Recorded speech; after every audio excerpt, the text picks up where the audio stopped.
Greetings, pilgrims. Welcome to another episode of the Polygon Pilgrimage. And yes, we are back. I know it's been a little bit. I'm sorry. Life has been kind of hammering me right now, but we're good. I'm all healed up. We're better. Everybody's good. So let's get going with some cool game dev stuff. Now, if you're like me and you're a fan of Fortnite, you've recognized that in the menu they have this really cool thing where you have your characters here and they're all kind of hanging out, getting ready for the squad to drop in and get a W. Well, if you overlay your mouse onto a character, this really cool thing happens. Boom! Like this little highlight on your character, like a little light from below. Oh, they look awesome, right? So now we have all of our characters here. We can just hover over and you'll notice a couple of things happen. Only when I'm hovered over the character, when the mouse goes off that area, it stops. When I hover over the character, the light turns on. And you'll notice our really cool V-Buck looking logoed out little platform here, which we call the player stand. The player stand actually changes its material so that the glow has some sort of foundation in reality, So I'm going to go over with you everything on how to do this. I'm going to show you the model. I have a little insert that I may put in, if I remember, about the actual modeling process of this, as well as unwrapping this. You get two sets of textures. You get the model. We're going to go over the script together. It's really quite easy. So let's jump into it. And what we're going to do together here is I've already done this, obviously, for players 1 through 4. But you remember our little guy over here, let's call him George. George is player 5. He wants to join the squad. He wants to maybe be a fill-in if somebody's out. So we're going to give George his very own platform today together. Okay? So let's get started. Let's take a look. So how does this work? It's pretty simple. Essentially, the base is a model, and then we just apply two different textures. And if we select our characters, let's go player 1 over here as an example. So player 1, you'll notice, let me borrow some of this real estate. There's a capsule collider that is set to is trigger. This is how we know that the mouse is in this area or not. And then we have this script. I called it testing right now, but we're going to make a new one together live. So your script will be called something different. But all you have to do is put a capsule collider, which I'll show you how with George. We're going to do the script. We'll call it something better than testing.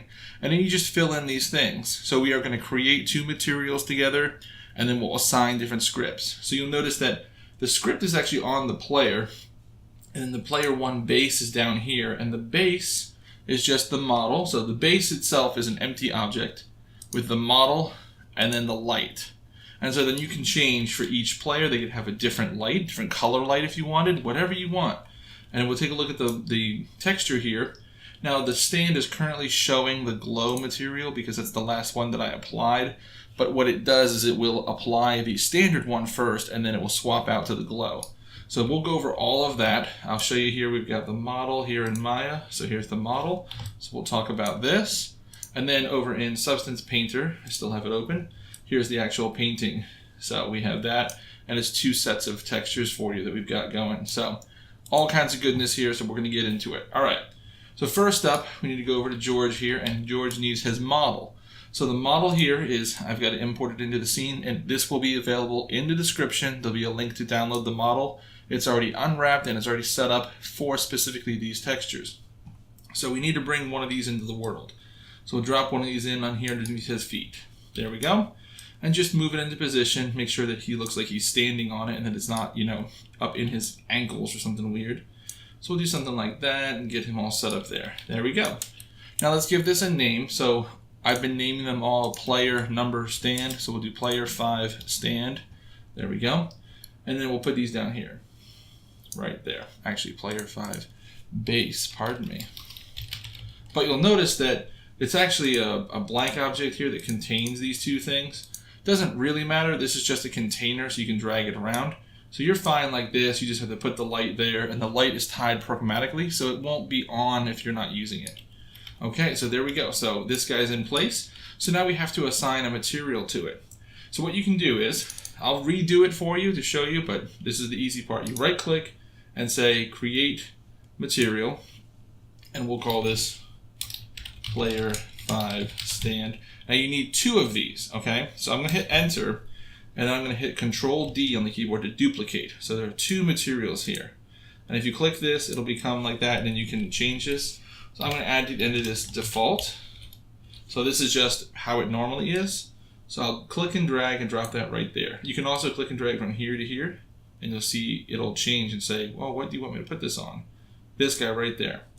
Now, don't forget we have our second material here. Let's change that to player 5 stand, and then I'm going to do underscore glow. All right? So just like here, you see the two, I already have them done here, but we're going to make one that doesn't glow and one that does. Okay? So player 5 stand default, we need to assign some textures and stuff here. So one of the easiest ways to do this is all the way up in the corner here. Here's a little secret. Shh. If you click this little lock icon so that it locks, now no matter what I do here in the project, this is always going to continue to show the player 5 stand material, which makes it very nice if I want to go, say, browse for some textures. See, all of these changes would have gotten rid of this, but it's staying because I've locked it. Okay, so these textures will be available in the download as well. You have two sets, the default and the glow. So right now we're working with default, and all you have to do is click and drag. So this first one that looks like this, it will say here, albedo transparency. That one goes right here in the albedo slot.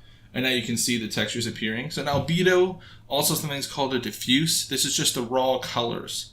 Now the albedo transparency, won't get into it now, but it's layers. So there's the transparency information in there as well as the colors. Okay? This next one, this is the emission. We don't need that right now for the standard one. It just came out because it's part of the set.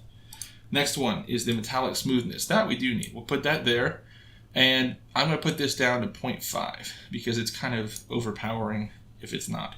And this last one is our normal map. We're going to put that in the normal map slot. There you go. You may get a prompt right here the first time you use this texture in your scene that says, like, this is not a normal map, and there's a button that says fix this. You just click that and it's done. You're just telling Unity, yes, this is a normal map. Don't worry. Okay, so let's take his base, and I'm going to rotate it a little bit because I want the V to kind of face the camera, just like all the other Vs are, and this guy's kind of off at an angle. Okay, there we go. So player stand number 5 default is done. So we can uncheck this, boop, and then you'll see it goes right back to whatever you have selected, because the inspector is constantly showing you the details about the thing you have selected. So now let's go back into our materials, and so stand default is done. We can click and drag and see, ooh, looks cool, just like this one. The exact same setup, right? So now our glow, we need to do our glow. So let's assign that, and then we will lock it. Go back to our textures, player stand glow, and we can do the same thing. Click and drag albedo. Now this time we are going to use the emission, so we have to check this box, and then drag and drop that into there. Boop. Just like that. And then this one again goes up here, and then again down to 0.5 or thereabouts, and then normal map. See, here's the prompt. This texture is not marked as a normal map. Okay, fix that. Okay, now it is. Now Unity knows it's a texture map. Cool. All right, so we're all done with player stand. There we go. Now we need a light for him.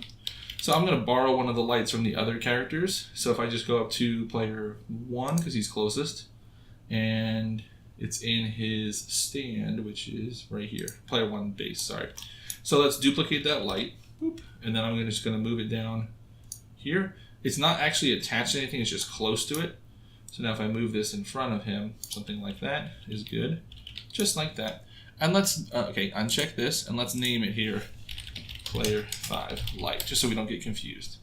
Okay, so the base and the light are all set. So now all we have to do is assign the script to the character, and then assign the material, the hookups. But we're not going to do that yet. We're going to actually write the script together first, okay?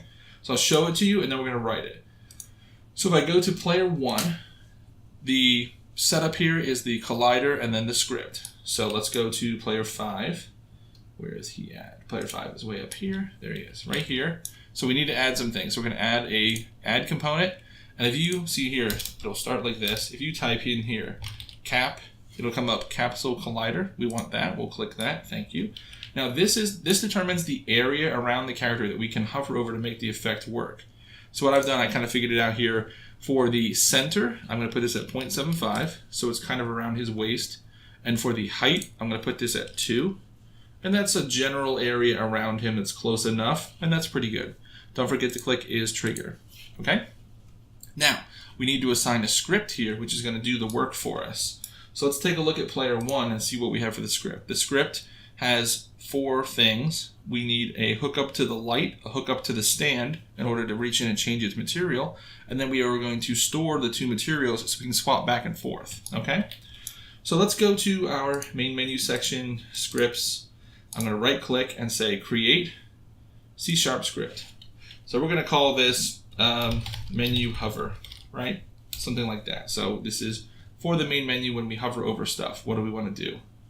And it brought this up right away, which I did not want. Close that. Okay, menu hover. And you'll see this is the script right now. So I'm going to double click it. Okay, now you can open. It was a little too ambitious there. So now that it's open, here's what it will look like. Okay? So yes, I'm one of these programmers. I like all of my stuff to be in line.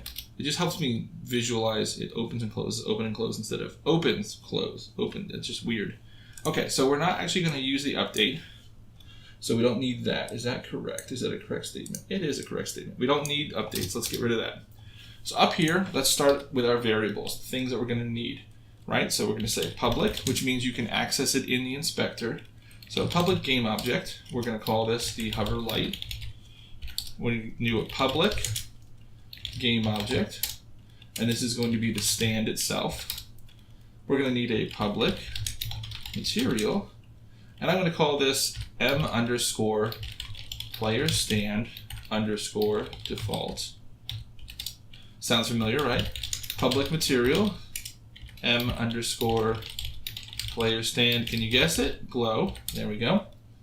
Then we're going to have a private, because we don't need to see this publicly, a renderer, and we're going to call it rend. It's just a shorthand. Okay? Cool. So in the start, when the game begins, what are the things we need to do? Well, first, let's go ahead and say rend is equal to stand.getComponent renderer. Okay, so what this is doing is the materials in the game are handled by the renderer, which is the thing that makes things appear on the screen, right? So we need to tell the renderer, hey, I want you to get a handle to stands renderer, because that's what this type is. So we're just kind of assigning that right away. Kind of like assigning somebody a spot on a team. Hey, you're the coffee guy or whatever, right? So there we go. So then now we're going to say, okay, right away, one of the things we want to do is we want to say that the hover light dot set active, meaning is this going to be active or not in the world, is false. Okay? So we're going to get a handle to it, and then right away, we're just going to say, don't turn on the light, because there's no way you can actually be pointing at that character right away. And even if you are, you'll be able to kind of overcome that. All right. So now that we have a handle to the rend, which is our stands renderer component, we're going to change his material right away before the game even begins. And we're going to make sure that it's the default. There we go. Now, just two more things to do and we're done. So I'm going to say void, which this will correct me in a second, on mouse over. There we go. So on mouse over, and you see it corrected here to private void on mouse over. You need the two little open and close. This is when we mouse over something, what do we want to do? Well, we want to get the hover light, and we want to set it to true. So set active, true. There we go. And then we want to get the material, rend.material, and we want to set it equal to the glow. So underscore glow, there we go.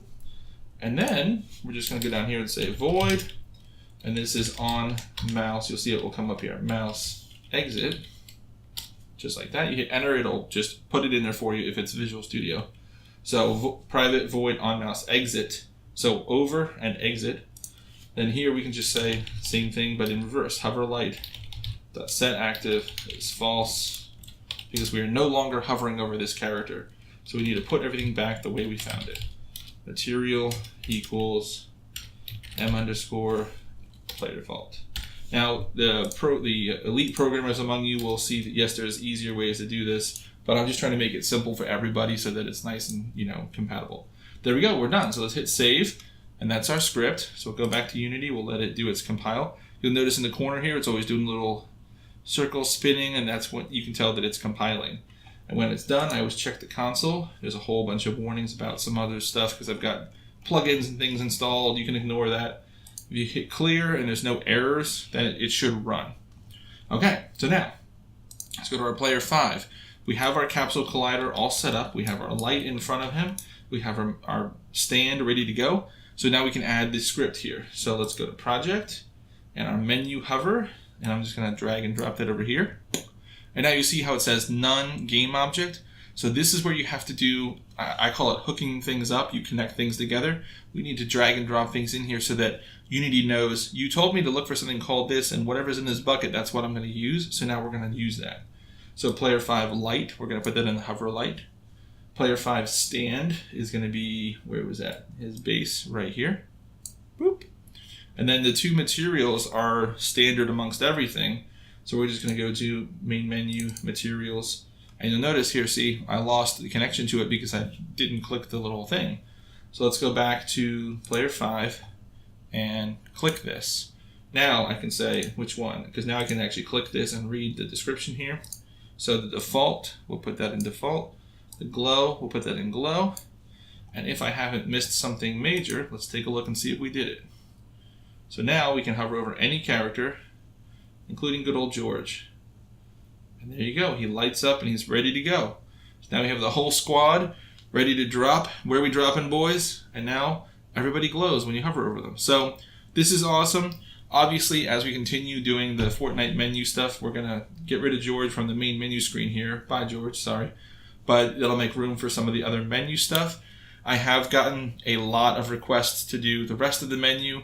Upcoming is the Battle Pass and all that kind of stuff. We are going to be doing that. And it's finally done. I know you guys have been asking a lot about it, but the parachuting and the skydiving is just about finished. So, whew, it's been a lot of work.